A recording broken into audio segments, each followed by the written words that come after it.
So like I said, my name is Mike Amoroso. I'm the client success manager here at YourStake. I'm joined by my colleagues, Robin Wood and Jack Cassidy. They're all both on this call as well. And we wanted to kind of start off by saying that this is, jokingly, we were calling this YourStake 101. And this is kind of like the beginning of implementing YourStake. This is going to be the first part in a much larger kind of 4-part series that'll go through each of the features that we have within YourStake, and then at the end of the series, even tease out some of the tools that we've been working on the past 2 quarters here. So with that, yes, so YourStake is an incredibly robust tool with a lot of features throughout the platform. And we wanted to refamiliarize our subscribers with the platform and leverage our community of advisors and asset managers, which represent nearly $2 trillion in assets under management, to assist in making more efficient use of the platform and deliver top-tier service to our end clients.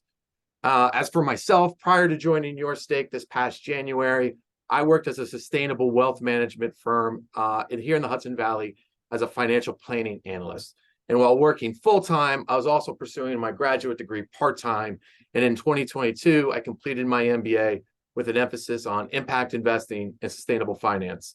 Throughout my work, both as an analyst and in my graduate coursework, I was able to use YourStake almost every day and have experience using the platform across a myriad of use cases, both real world and academic. My goal for today is to share with you some of the workflows that I experienced, as well as some of the use cases for you. And by the end of today, you should be able to get started with implementing YourStake within your practice, have some ideas of the different use cases you might come across.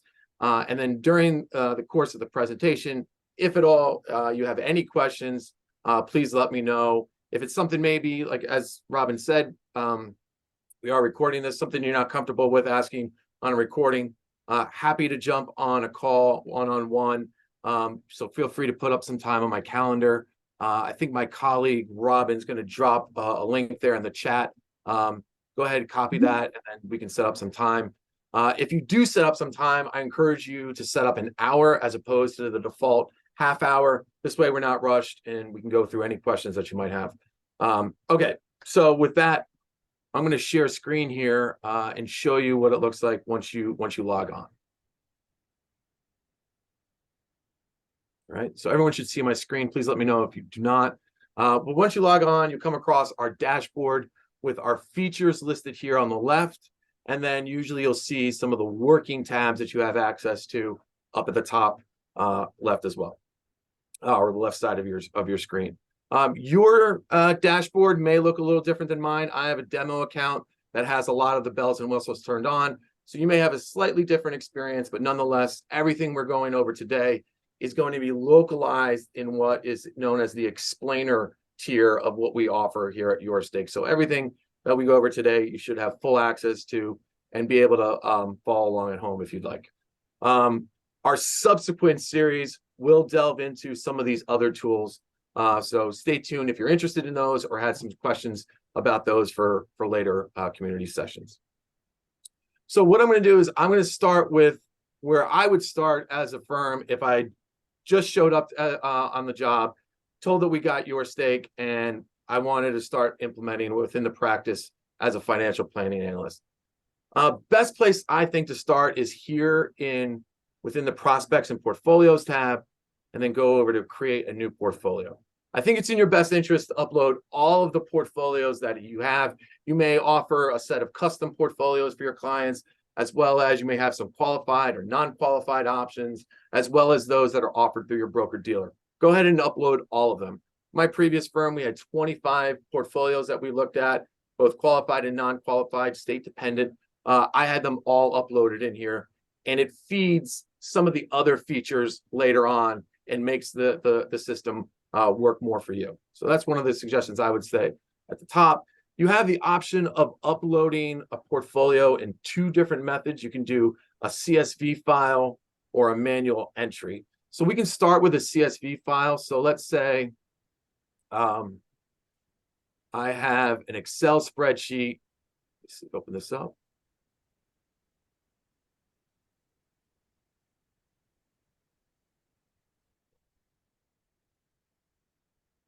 That might look something similar to this. To start off, when you're uploading a portfolio in YourStake, you only need two columns, one with the ticker and the other with the amount. And we give some description of what those column headers should be. So you can have ticker at the top, and then you can have dollars, percent, percentage, and so forth. So you may get a sheet like this. What I would do is at first start off and just taking off some of the extraneous information that you don't need and just cleaning it up so that you have those two tickers. And if you look at this particular portfolio, I don't have my cash allocation included as well. Sometimes the impulse is just to write cash in here, but we have a little note here that this would allude to a meta financial group rather than your cash allocation. So when you want to include your cash allocation, just do it like so. Cash _ USD, and then again you can just put that 2% there, right? And then everything checks out, equals up to 100. We're good. So from here I'm just going to save this as a CSV file. It's a CSV file right here. It's going to be saved to my desktop. I want to replace the one I was working in. Then go back to my CSV upload. And then I'm just going to navigate to that particular CSV file that we were just working in. And then I'm going to complete the portfolio. Give it a name. So we can call it YourStake 101.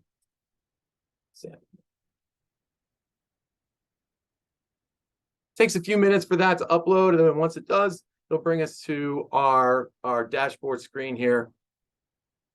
Prospects and portfolios. And you can see that that's been loaded up. The other method that you could use rather than a CSV upload is the manual entry. And we can call this YourStake sample 101B, we'll call it. And again, you can use dollars or percentages. We'll keep it with percentages for right now. And then you can go in and search pretty much any ticker that you would like. And then just enter in a quantity. So we'll just make this a basic 60-40 portfolio. We'll say it's got the S&P, and we'll make it maybe 40 of the ag. Got a name, and again, complete the portfolio. And now I've got both of those portfolios uploaded into YourStake. I would say probably for a lot of times the CSV is method is the best method to use and the most efficient. The manual entries one I would use if you only have a certain number or a small number of funds. Maybe you have a 403B full of some target date funds and so forth. That would probably be the best way to use that one. Once we've captured and we've got all of our reports loaded into, or excuse me, all of our portfolios loaded into YourStake, from there, I would start moving into my interactions with the clients and uploading the different or capturing values for the clients. We have two methods of picking or utilizing values. Not one is any better than the other. I think certain questionnaires or certain methods of gathering values lend better to certain situations. And I'll give you some examples. If you have a client you're going to be providing a bespoke portfolio, I think your best approach would be the values questionnaire. Some of you on the call may have a values-based ESG or SRI kind of approach within your practice. For that, I would say utilize the values picker to kind of create your firm's core set of values that addresses roughly 70 to 75% of the values that your clients hold. And I'll show you kind of what I mean by that. So the first one, the behavioral questionnaire, you can copy this link. This link, not only is it something that you could send to the client via an email, but it's even great to use on your website as a means of collecting lead gen information and getting to a conversation with the clients where you're discussing values. So for the values or the behavioral questionnaire, it's 16 questions that correspond to kind of 8 categories that we look at when we're measuring values sets within YourStake. And I'll go through each one of these, and you'll see that each one of these 16 questions kind of relates around a certain category or area.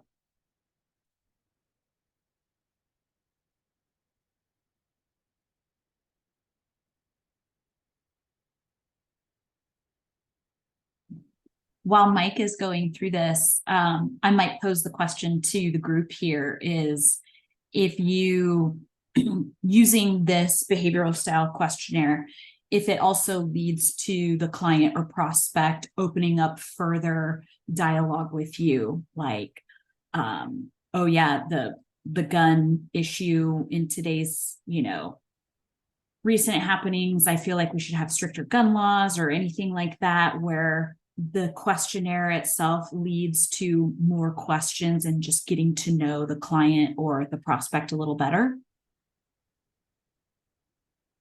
Absolutely. And I'll give you an example of that when we get to the end. Mm-hmm. But once they complete the questionnaire, this is where it's great for lead gen or capturing a client that may have expressed an interest in your practice. They can enter their first and last name,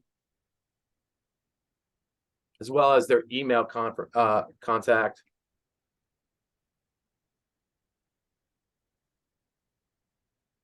Brief consent agreement, and then they click submit.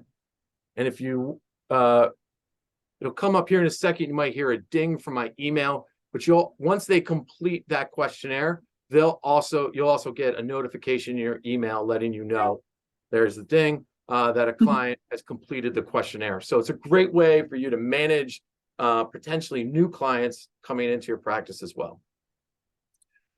Once they complete it, you'll be able to go through this with them, and kind of like Robin was saying, having deeper conversations with them up front and getting to understand some of their interests. Like, so for example, you may go through this with them and said, hey, listen, one of the areas that really resonated with you was Planet Protector. This includes some areas like clean energy companies, or inclusion of clean energy companies within your portfolio, or a desire to eliminate deforestation producers. What about that, spoke to you, or why was that important to you? And they may share something like, hey, I volunteer with the Conservancy group here in my area. We do trail cleanups and removal of invasive species. So yeah, those areas are really important to me. The way we used that information was not only to inform how we were going to approach their portfolio, but an example might be if they were eligible for RMDs, we may say, hey, have you ever thought of doing a QCD for a local nonprofit that works in that space? No, I don't do that with my current advisor. That's something I think I'd be interested in. And now you're starting to have that next layer of conversation. We haven't even really brought them in as a client just yet, but we're already starting to shape a strategy that's going to win them over and show a real holistic approach to employing their value set within their financial plan or in their financial solution. So once you've got all that information, click submit again here, we can go back and I can look for that particular client. Oh, sorry. Once I refresh the page. And you can see that I've taken the values questionnaire. I've got the results. They're right here that I can go through and review if I need to. And this client's entered in as a potential prospect within my portfolio. Another approach that you can go about utilizing is the values picker. And again, this is something that you could put on your website to use in lieu of the questionnaire if you prefer, or if this is something that you want to utilize internally to capture a value set for your particular practice. We can go into the values picker, and you can see mine's going to be a little bit different than yours. There is an option that's on that previous screen here where you can edit the values picker. Mine's going to look a little different than yours just because I have a demo account here. We can see some of the categories that how we organize that value set across those 8 that I was describing earlier. And I've also included some UN SDGs in here as well. Some of our clients, they have a faith-based practice. So we've also have some biblically responsible investing value sets that they can choose from as well, that you can include. If there's a value set that you'd like to build, or you have some questions about it, happy to answer questions and work with you on how we can make something that's specific to your practice. But for this example, I'm just going to pick environmental protection, racial equity, and then I'm also going to employ UN SDG 6, 7, and 11. And then once I've selected from those tiles and I click next, I'll then be brought to a screen that within environmental protection, it'll bring up the various metrics that map to our category of environmental protection. And then either you, your analyst, or even your client can select which of these is either least important or most important, less important, or very important to you for each of the tile sets. So I'm going to select all. These are all very important categories for me.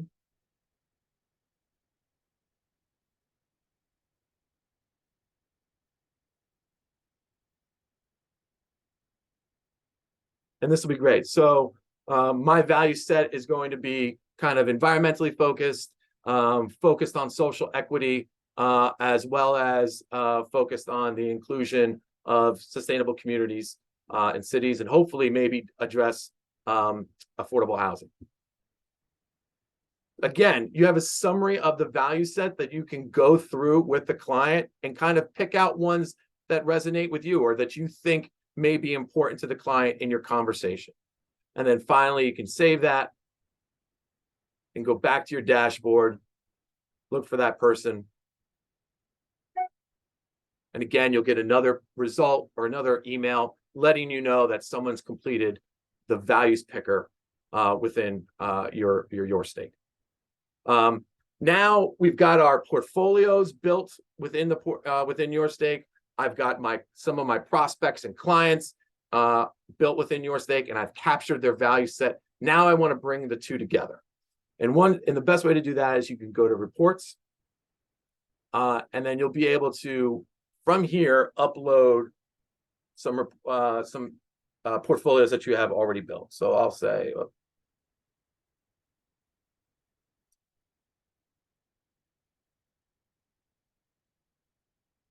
right. So I have one portfolio here. We have several different reports types here, but I have one model that I've loaded here.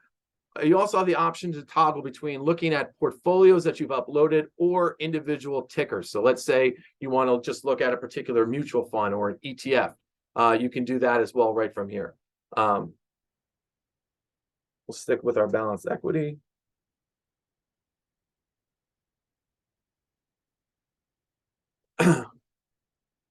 First report that we have is the balanced equity portfolio. And as you can see, there's a bunch of value sets that are coming up that aren't really relevant to the client that we were just working with. So I can go in and I can choose that value set and look for the individual I just created a little while ago, apply that value set instead. And the professional report is great at kind of showing you a quick snapshot of some of the metrics that are important. Depending on what you select and how you're using it, this would be a great report I would use externally in client-facing meetings. The minimal report I use quite a bit just as a quick view within the office on how a particular portfolio is performing. I can then compare this portfolio as well against either a benchmark or another portfolio or even another ticker as well.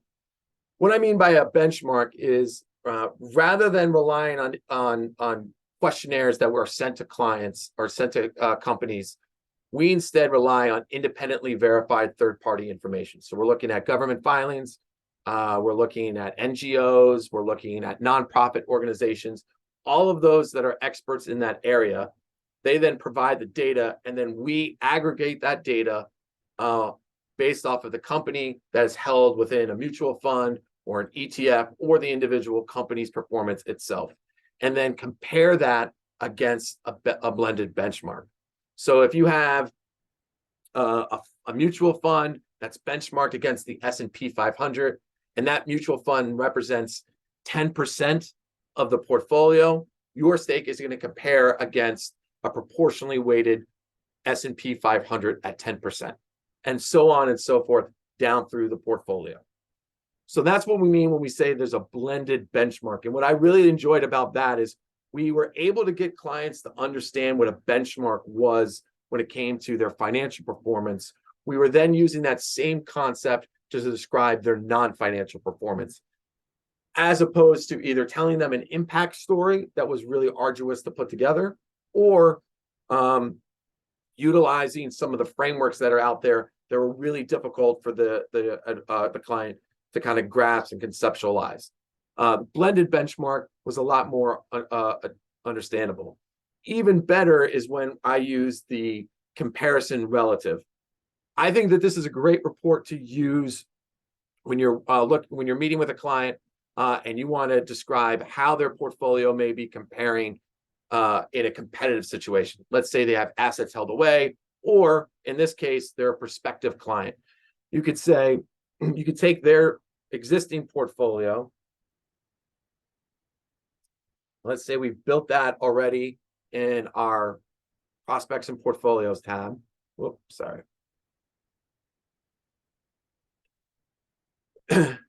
And what we can do is we can load in their existing portfolio and then do a side-by-side comparison and say, hey, look, this is how your portfolio is currently invested right now. And in consideration of your values, this is how your portfolio could be invested if you were to bring that investment with us. And you can scroll down and start looking at, like, hey, I know you said, for example, deforestation was really important to you. You can click on the deforestation metric and look at this attributions page. It'll tell you at the top what we used for our source of our information, how we defined that metric itself. And then on the left here, we'll have the companies within our model portfolio. And on the right here, under benchmark, the comparison portfolio of how they're currently invested. And you can move down the portfolio and see, as we start to get into this red, these are companies, or these are funds that are contributing to deforestation based on with whom they're invested. I'll show you what I mean. So PGINX is invested in WestRock, which is a paper and pulp company, and they account for 1.8% of our overall portfolio. So that's some of the metrics and how you can kind of describe some of the performance to the client themselves. This report, you have the ability to upload your logo. You can also change the color. I'm a big fan of using the white just because our logo's background was white. On the fly, if you're talking with them and they're saying, you know, hey, listen, I'm really concerned about this loan to fossil fuel companies. You can dive into that and say, look, where a lot of that is coming from is in our high yield bond allocation with CYBIX. And in particular, they hold a lot of bonds for JP Morgan and Citigroup, which are historically known for making loans to fossil fuel companies. At that point, you can kind of control the conversation. You've went down and you looked at what was a particular area of concern. You can then describe, like, I understand that that's an area of concern, but this is a really great performing high yield bond fund. Oh, and by the way, I don't want to minimize our exposure to the financial services industry. And we would do that greatly if we eliminated loans to fossil fuel companies. And there's ways that we can help you improve that if the client kind of persists and does want to eliminate loans to fossil fuel companies, and it warrants doing that. And I will describe how you can do that in some of our subsequent sessions as well. So yeah, you can add different metrics on the fly as you go. It's relatively intuitive as you go through it. Once you get the hang of presenting a few of these, you'll be able to flip through some of these metrics relatively quickly. The last report that we have here that I use quite a bit for client facing was our inspiring report. And then based off of the metrics that this particular client selected, they didn't select a whole lot at all, if at all, in human rights. You can add those if you'd like, and just animal exploitation, we'll say forced labor, and Uyghur forced labor involvement. And the ones that you're performing well on will show up, and you can click on those metrics and get a greater explanation as well. The reason why I really like this is I could give a top line overview of the performance of the portfolio at the top, talk about the current impact of the portfolio, and then get into shareholder advocacy and really demonstrate our intentionality in the fund managers that we've selected. So, like, for example, you could say, hey, Mr. and Mrs. Client, I know you said that loans to fossil fuel companies were important to you, but let me show you, like, for example, we do have a position with Boston Trust Walden in one of our small cap allocations, and they're actually engaging with JP Morgan on disclosing their greenhouse gas emissions.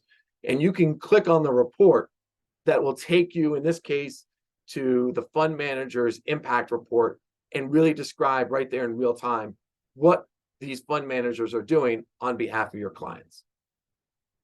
Further down this report, we have our disclaimer, as well as a description of the methodology that I went over with you today, and then our appendix of data so you can see the sources of the information for the metrics that we've been using. Once I was done presenting with the client, a lot of times I would have minimal questions at that time. But where I found that I had more questions was in our follow-up. So first of all, I would usually present utilizing the full screen mode. And this is what that looks like. It takes away all this extra stuff. This is kind of for you to see rather than for the client. You also have the ability to download these reports as a PDF so you can save for later reference, or like we did, save to our CRM for compliance. And then I thought this was great at driving engagement. After the meeting with the client, we would send our follow-up email, and I would include a hyperlink to the report. And this is where we really saw like the value in YourStake. One, for clients that were prospective clients, we found that sending this report as our follow-up really drove engagement. We were having deeper conversations, days and weeks ahead of when our competitors out within our area were even having the first meeting. And that helped us secure that new business. It was also good because they were sharing it. They were sharing it with siblings. They were sharing it with their children. And that was driving a lot of referral business for us as well. So great ways to use some of the tools. If you ever have questions on how to present, we also have a presenter's guide that'll walk you through some of the reports as well. With that, kind of wanted to pause there and see if you guys had any questions or anything like that. Just real quick, I've never considered sending the link. Do you find that advantageous? For what reasons would that be better than just attaching a PDF?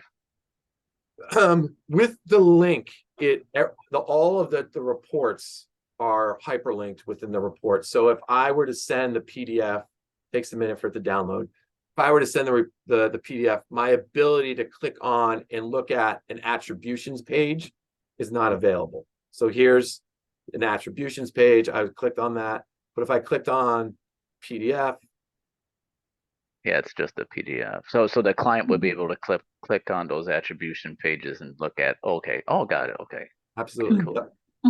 Yep. And that link is only good for 2 weeks. And the reason being is that we don't want them to look at stale data, but we still have to preserve the integrity of that information that when we first described it.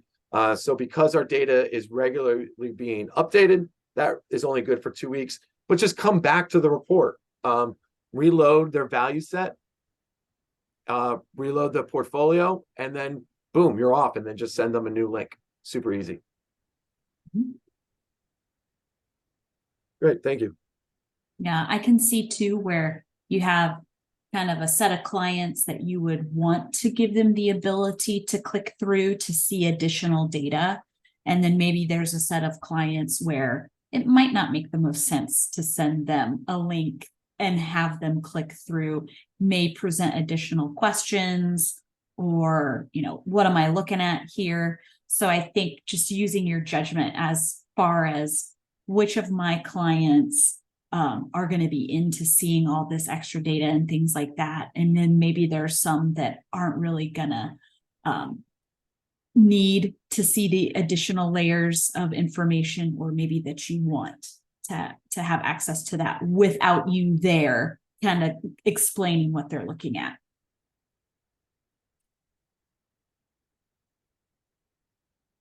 So Quick question, when you share the link, and the client goes in to look, is it only the report that like you're currently on that it sends them? Are they able to change the formats, and can they then choose other metrics if they want to like add through and go through the list of 100 metrics?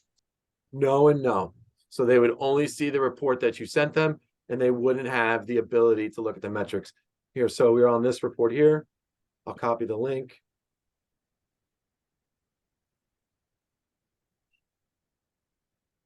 And then it would look like this. So it would mirror what you would see if you went to that full screen mode.